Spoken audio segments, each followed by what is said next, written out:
Well, thank you so much. It's such an honor and a privilege to be here with you all today, and I welcome you to Kansas City.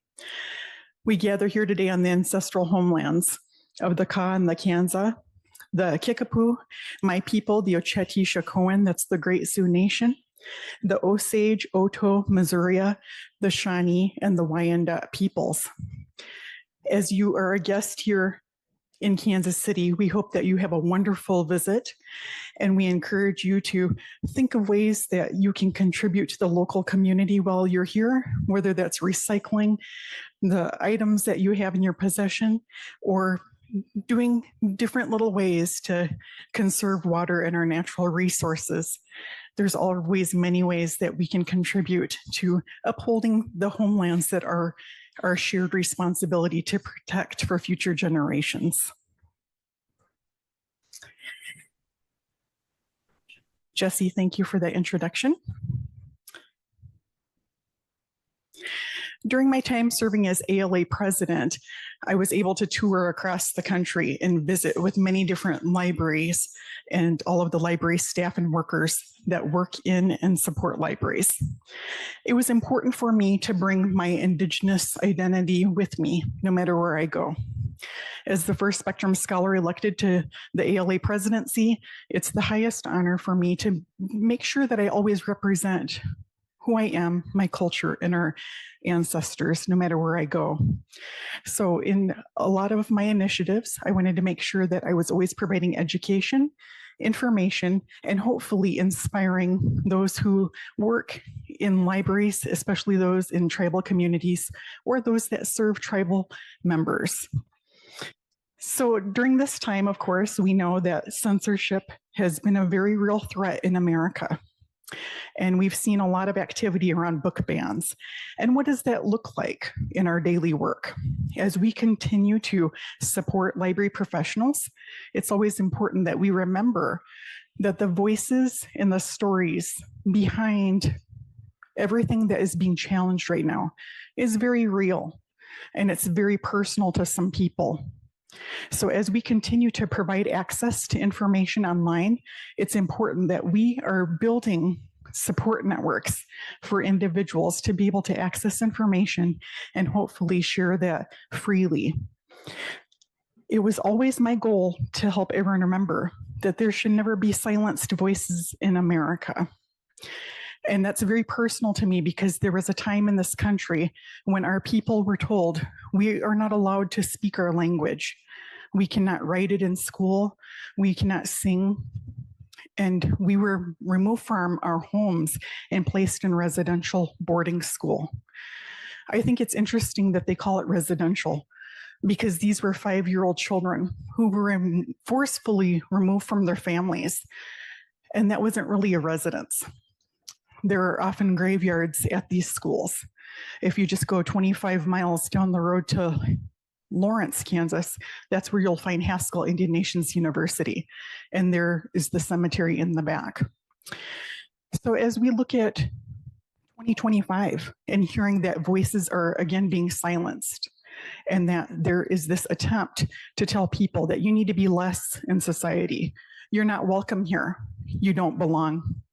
That's not the role of any library. So luckily we're here to help everyone access information in the best way possible. Bringing your cultural brilliance is something that you can do each and every day to your work. We believe that we have inherent rights to provide access to our data in Indigenous communities, our stories, and our bodies of knowledge. And so as we look to the tools that are available, and we rely on these relationships with open source programs, it's important that we continue to understand why it's important that every community has a unique experience. So in tribal communities, you'll often see that they trust Mukadu, and they use this platform as a way to share information, to archive their records, to preserve their audio files, and to make sure that access is geofenced and that there is passwords that are unique to the community and that cannot be controlled outside of that environment. It's so important that as we see ourselves in these tools that we always have the ability to be able to tailor and customize what those tools could look like to be beneficial for our communities. The first time that I saw Indigenous emojis, I thought, this is really neat. It's important that we recognize the clanship and the kinship of people. And so to be able to see Indigemoji bring that out into the platform, that was something that was unique to our community. As we look at Indigenous language software programs, it's important, again, that we are working directly with the community and not always scholars and researchers outside of that community. As we know, language gets lost. And as we attempt to preserve language, it's important that we are working with the elders of that community closely. And in our communities, it's important that we're citing our sources, and that would be our elders who are trusted, who have lived their entire lives with their identity, their language, and their stories. So I encourage anyone who is going to work with a tribal library or community that you understand more about the needs of the people, how information is shared, and most importantly, how you can continue to support the access to those peoples. I'm going to share some of my initiatives with you today. And in that, I'm including the whys. It was very important to me that I elevate this platform and help everyone understand that there are a few matters that have grave impact on Indian country. In the United States, Indian country is the federal terminology used to recognize tribal lands, reservations, and the people of Indigenous America. And so there's been quite a bit of data disparity recently that I would like to bring to your attention if you have not heard this yet. There's inaccuracy in database reporting, specifically with missing individuals. So for some time now, we know that if someone goes missing, there's a national database where you should be able to go in there, access their record, and identify where they were missing from. So as we continue to help look for individuals, we can follow that trail of data. But we often see that Native Americans are not included in this national database registry. And that's very problematic, because if any American goes missing, we should all be aware of that. We should be aware of the threat, and we should be cognizant that this is actually an epidemic when you look across all 50 states. So it's important that everyone understands that if a record is missing, that is a disparity that information professionals need to work towards to make sure that we are including an accurate representation, because anything less means we are leaving people behind. It's important that as we look at these national databases, that we are holding accountable anyone who is sharing that information, who's hosting it, and of course, who's managing and maintaining the content. So I hope that that's helpful information as to why some of my initiatives came forward. I often met with people and would share this, and it was the first time that they heard of it. So I have an analogy for you. I want you to know that this isn't just a few people or hundreds, it's actually thousands of people a year who go missing in the United States, and no one's looking for them. No one knows they're missing outside of the community. And that is a huge problem, because if thousands of Americans went into a movie theater and never came out, we would change that whole process. Movie theaters would be closed for a while. You'd have to have an identification system in place. Your movements would be followed with GPS. They would make sure that who goes in also comes out. It's the same if thousands of us went to the grocery store and they never came out again. Americans should have a right to safety, to personal safety in their communities. We should all know that if we're going to go out and run errands for the day, that we're going to come home safe to our families at night. But there's this prevalence in Indian country. Some of them are in small and rural areas, but others are adjacent to urban and populous areas. mainly on interstate systems. So when you see that there's a target area and you hear that there are people who are going missing in America and the tools that we have don't include their identity, that's a problem.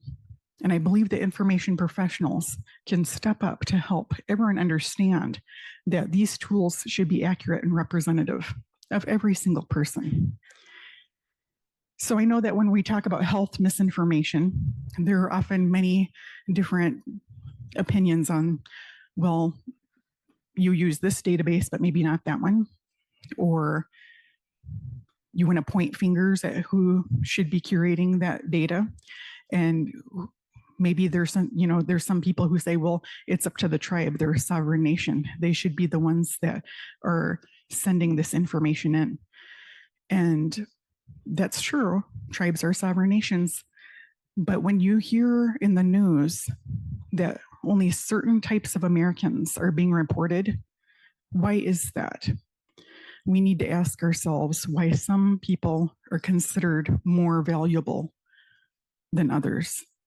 Why are we actively using our tools and resources to share information about some Americans and not all? It doesn't make sense. During my times in my American Libraries magazine column as ALA president, I made sure that every month I included a little bit of Indigenous knowledge or a little bit of our culture as Dakota people to hopefully see that we are real people. We are still here and we work alongside everyone. We live in the same communities, and it's important that we should have the same opportunities and access to information. So I know that these are heavy topics, and especially if this is the first time you've heard of this, it's troubling, it's problematic. But again, I believe that information professionals have access to tools and resources to help make things better. During my term serving as president of the American Indian Library Association back in 2020, I was a part of the project team to apply for an IMLS grant. And we were luckily awarded this grant for 15 Indigenous students to attend San Jose State University to obtain their MLIS degree. And I'm very proud and glad to share with you today that they graduated in May. And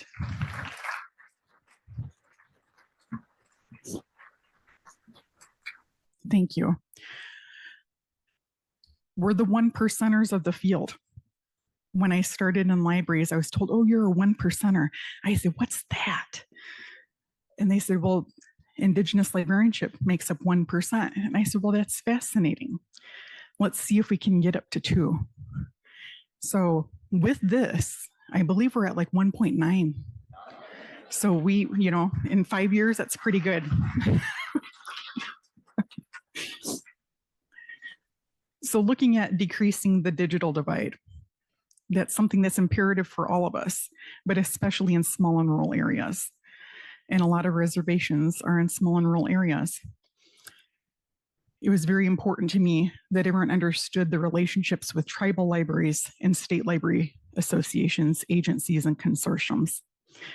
There was also a time until recently where funding didn't always flow to the tribal library, if there was one, because it was at the discretion of the state library agency. I don't say that to embarrass anyone, but it was our reality. And I'm someone who's a bit of a force of nature. I might be quiet in my approach, but when I hear that there's something that's not right, I put my all into making it right. So I was working with Senator Ben Lujan's office, working with Crosby Kemper, the Honorable of IMLS, helping them see that partnering and bridging with ALA, we would put forth efforts to make sure that the definition could be changed. And when the FCC finally made the announcement that took a few years to make happen, it was a triumphant time for tribal libraries. But I bet a lot of people didn't even know about it. They didn't realize of this disparity and that this had been going on. So it's so important that as we continue to build relationships within our field, we don't leave anyone behind. And if you are in a larger library system and you have a neighboring smaller library unit, it'd be great if you could build those relationships where you share information and you work together. In ALA, we call this cousin libraries. In Native American families, we're often large in size and we have a lot of cousins. So it made sense to us to talk about cousin libraries opposed to like sister cities, because everyone is related to someone. In Dakota, we say mitakoweawase, and that means we are all related. And we center ourselves in that knowing, because the work that we do, that we're called to do together, it's so important that we don't leave anyone behind, that we're representing all of the voices of the people, whether they have the voice yet to speak. I'm talking from our youngest to our most sacred elders who we're here to protect. And when we're talking about access to online resources, that's one of the biggest things that library professionals can do, is to make sure that not only are we building safe programs, we are teaching users how to responsibly access information and how they can share feedback with us when there are improvements to be made. So decreasing the digital divide, I feel that it's something that it didn't need to be to begin with. But when you see an area of opportunity, it's always important to build those relationships to try to improve the situation. So the initiatives of my year as ALA president, I worked with my PAC, my Presidential Advisory Committee, on some areas of information knowledge that would be important to share. So looking at education, access, and leadership. We shared an Indigenous knowledge webinar, and we had representatives from Australia, Canada, South Africa, and the United States. And they shared all the wonderful and beautiful stories of librarianship in their areas, how information's shared, how stories are gifts. We had an Indigenous knowledge panel at Arizona State University, the Labriola National American Indian Data Center. A phenomenal program. If you were ever in the area, I encourage you to stop in and see what they have built there. We also held a leadership summit at the Austin Public Library, where we had librarians come from all over Texas to join us to talk about library leadership in these times of attempted censorship, of oppression, of the silencing of voices. And it was so uplifting to hear how practitioners were bringing their all to their work and sharing that information and building a strong network. The creation of the Missing Murdered Indigenous Women and Relatives Toolkit. This toolkit is very near and dear to my heart, and you can find it on the ALA website. It's a comprehensive toolkit that gives you a lot of information from the library practitioner as to how to present this information to a community member, a library user who wishes to access services or support, to also anyone who wants to learn more about how they share information and build community resources. During looking at access again, during our National Library Week campaign, we put out an ad welcoming people to understand more about signing up for their library cards, becoming members of ALA, and just to bring awareness to libraries. We had our wonderful Unite Against Book Bans campaign, and that continues to grow. We encourage people to join and represent your areas. The creation of the All Nations LibGuide. So this is the first time that we've had an Indigenous knowledge-focused LibGuide. It's available on the ALA website. And I was saying, I'm such a nerd. I was eating dinner at a restaurant in Alabama when I got the call that it was ready to go live. And I looked at it, and it was so beautiful. I didn't think I'd ever see us in a LibGuide. It wasn't until I saw other LibGuides that I thought, well, we need one for Indigenous knowledge as well. And yes, there's a section on land acknowledgements. We often get asked that at ALA, can you help us with your land acknowledgement? But that's been lost in translation. And so I wish to share with you a little bit about what a land acknowledgement truly is. I shared with you this morning the lands, the homelands that we gather on, and how we're here with our shared responsibility to share information in a good way together at this conference. In our Indigenous protocols, when you're invited to spend time with a community, they introduce them, their people, their land, their waters that they protect.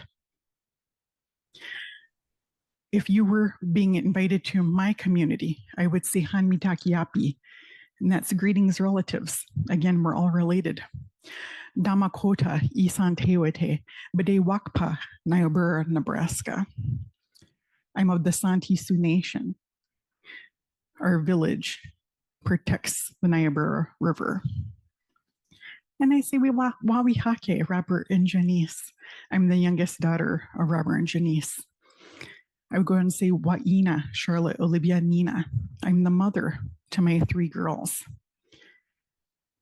It's important that we share who we are. And that's what we acknowledge is our humanity. So sometimes in the mainstream, you'll attend conferences and you'll see people say, well, today we're going to acknowledge the land. And they may or may not have a native speaker or representative of that community come out to provide that acknowledgement.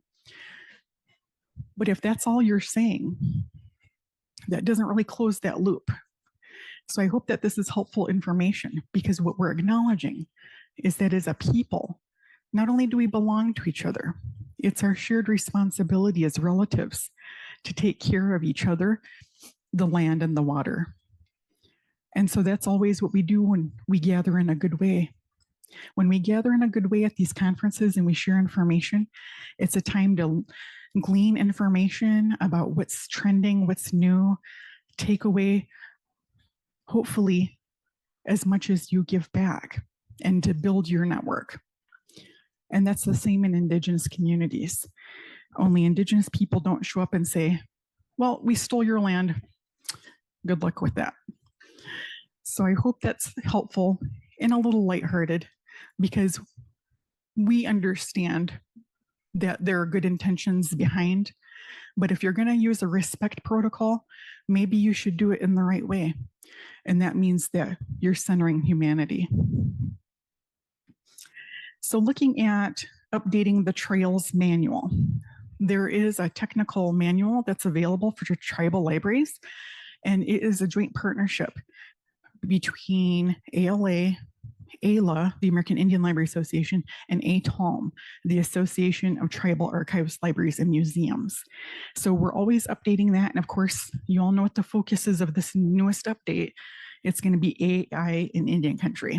So as we see that's more prevalent everywhere, again, we recognize and we welcome in all of the changes that have an impact on our people. It was such a wonderful joy traveling the country during my We All Belong library tour. I traveled to 33 states. I went to Canada twice and Mexico. And I absolutely loved touring the libraries and hearing more about the information that flows in that community, what's important to the people using the library, and looking at their events and their programs and classes. I'm so inspired by that tour. It was exhausting, I will say that. I'm not used to traveling. I'm more of a homebody, but it was a lot of fun to be able to spend time with people in their areas. So national leadership is something that I've always been a part of, because I'm a helper. I show up and I ask how I can help. And so joining the Rural Native Tribal Libraries of All Kinds Committee at ALA, that was my first committee opportunity to step into national leadership and to hear more. And that committee actually went dormant 2 years before I became president. So I said, well, let's reactivate that, because we still have a lot of information needs that are being unmet. I'm also a member of the Indigenous Matters section with IFLA. And this is a wonderful group of practitioners all across the globe who share information from their communities. They do a lot of papers and studies, and it's so wonderful to learn and serve alongside them. I was very honored to attend the International Indigenous Librarians Forum in Toronto. If you've not attended ILF, I encourage you to consider. It's such a unique experience because the homelands that are the hosts, they present everything in their cultural ways. So as I shared a little bit about what a land acknowledgement is, it's a full immersion into that. I attended, it's every other year, and I attended the last one that was in Hawaii, and it was truly a beautiful conference. It was amazing to see people bring their full selves, their full culture and identity to share with everyone. And again, everyone's welcome to attend any of these things. You don't have to be an Indigenous librarian. And I always encourage people to remember that chances are very good that you do serve Indigenous peoples in your libraries, no matter where you live. Joining the TCLI group, this is the Tribal College Librarians Institute that is held in Montana every year. This is a closed conference for Indigenous librarians. And that's another thing. You don't not have to be Indigenous to work in a tribal library. So I get asked that question quite a bit. Everyone is welcome to work in tribal libraries, and you would build that relationship with that community as you provide them with library services. And I'm very proud to announce that I've been most recently invited as the inaugural director of the Atoll Tribal Library Council, where I'm building this program for tribal libraries and library members. And it's so invigorating to be able to do that. It's been a lot of fun to be able to dive into all of the different technical manuals and all of the content calendars and the things that a tribal librarian would need to be as informed as they could. So continuing to serve in a good way for ALA, that was my slogan, but it's in a good way for all of us. So when you look to the ALA website for these resources, the LibGuide highlights the impact of Indigenous librarianship and the importance of serving the library and information needs of Indigenous and Native peoples. As we look to the LibGuide, if you ever feel that there's information that could be updated, please send that in to Colleen. Colleen's our wonderful librarian who works at ALA, and she updates all of these tools and resources for us. It was such a pleasure to work with El Maria Vila, who is a librarian at Haskell Indian Nations University, and we were able to pull this information together for this LibGuide. The toolkit, the MMIWR, this is also available on the homepage of that LibGuide. So when you have more time and you want to go, I believe it's 48 pages, it's quite the toolkit. It really goes in depth. And there are a lot of resources that are cited in there, a lot of references for you to look at as well. So there's so much information that's packed into this toolkit, and we hope that it will continue to be shared in other communities as well. Since it has been published, we've had several conferences that are library adjacent reaching out to us asking if they can share this freely. And so we always like to respond to them. Of course, library resources are for everyone, and it's freely available on the ALA website.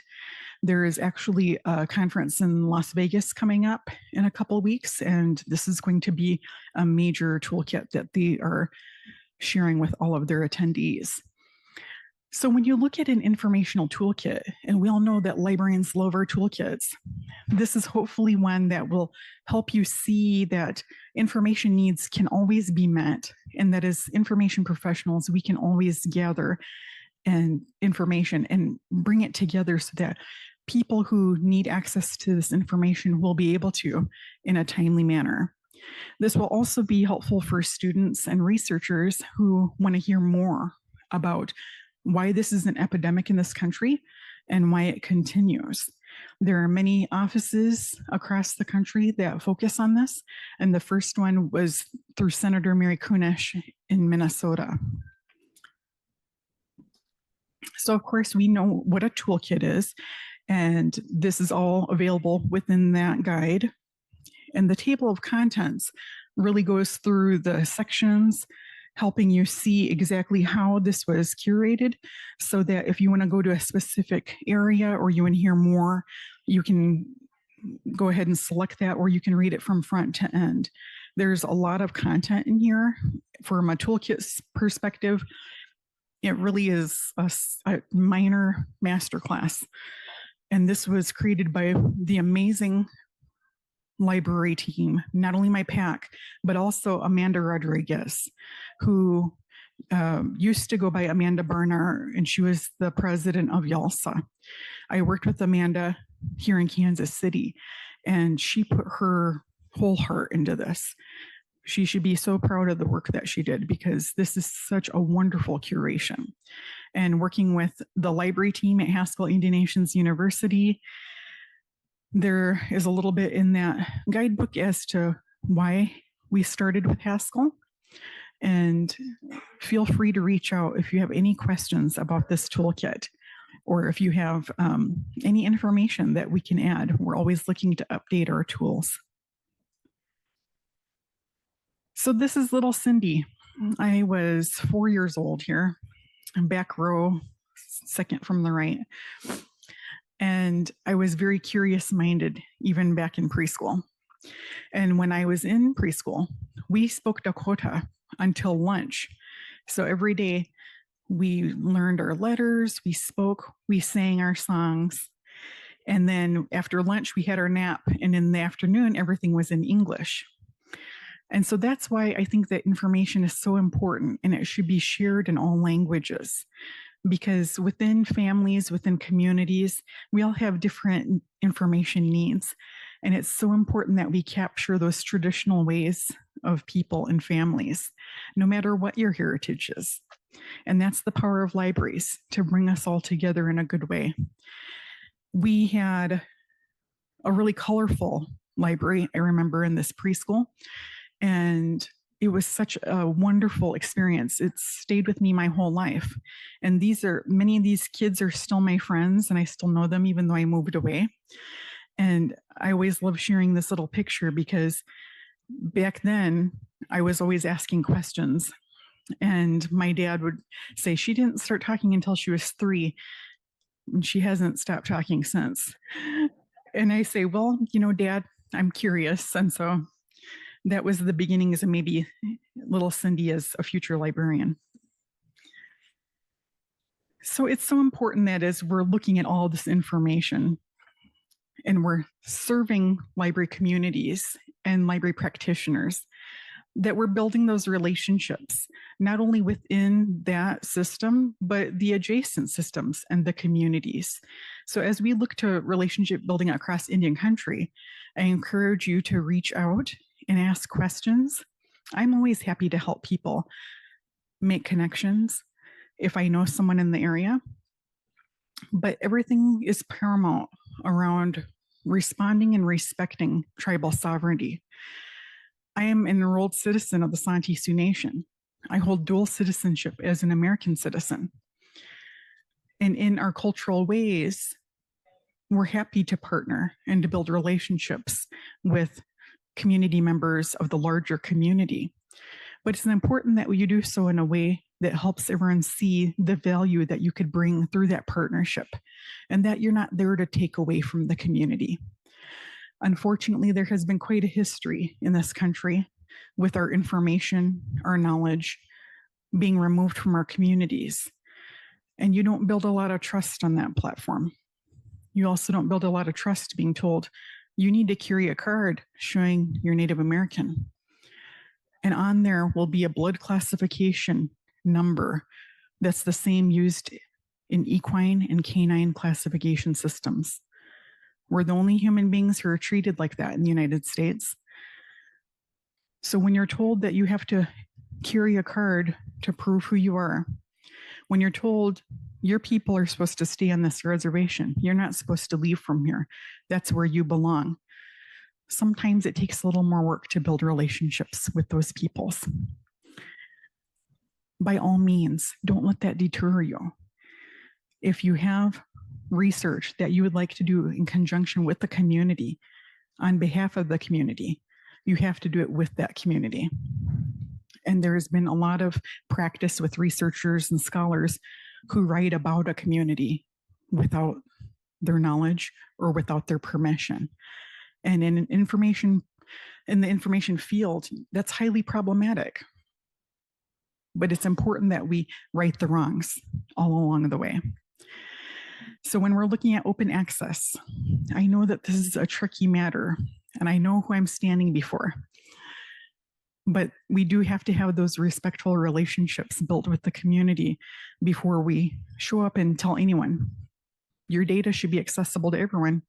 Your information and stories should be accessible online. It all depends on the community and what they're comfortable with. Some communities are very closed.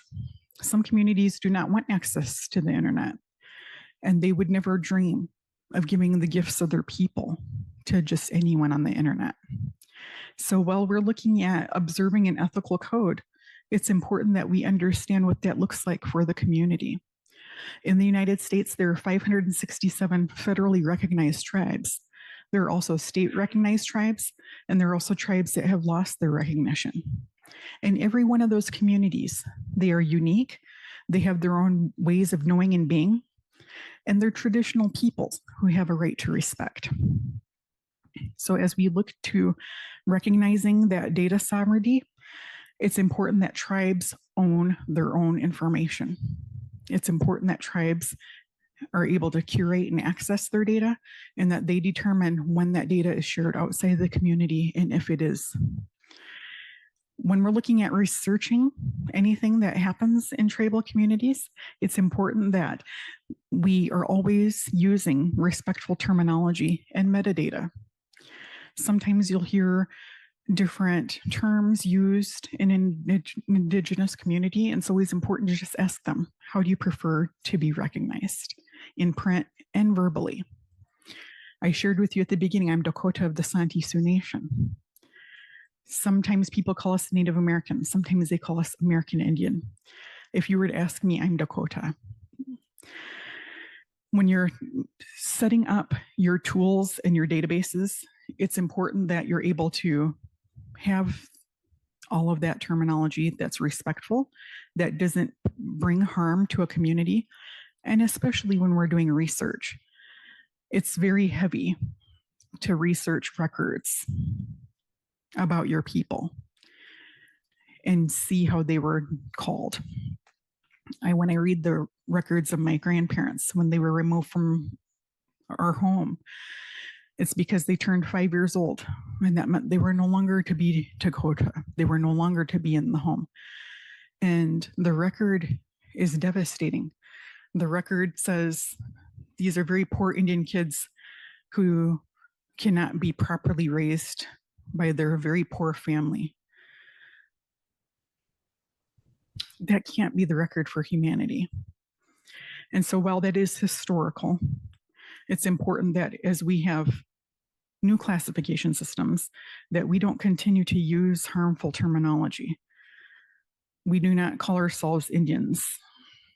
And if anyone approaches me and asks me about being Indian, I always let them know that I am Cindy, I'm Dakota, and the family that I come from. So as we look at the 7 generations of scholarship, it's important that we're looking at those standard practices of dissemination, and that we remain cognizant that indeed stories are gifts from the people to the people. And sometimes they're given down through clans, through families, only told at certain times of the year, maybe times of the day. It's important that we recognize that not everything can stream online. Sometimes communities don't want their information shared open outside of the community.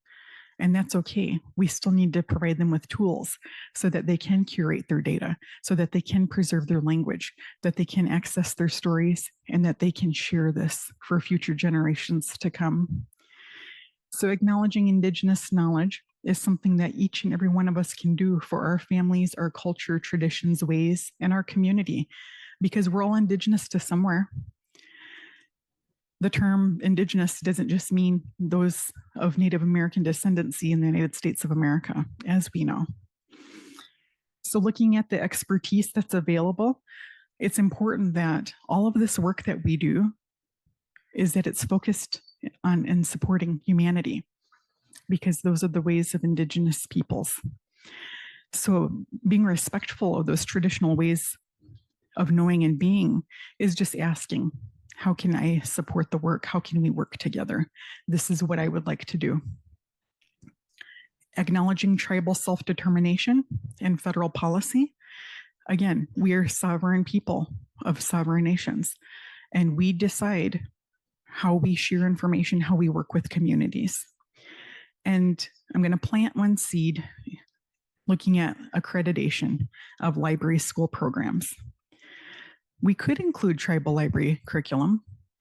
We could expand the definition of tribal library, just as we've qualified it as a public library now, so that tribal libraries receive similar funding. It's important that we build the world we want to see. And I encourage all of you to ask yourself that question.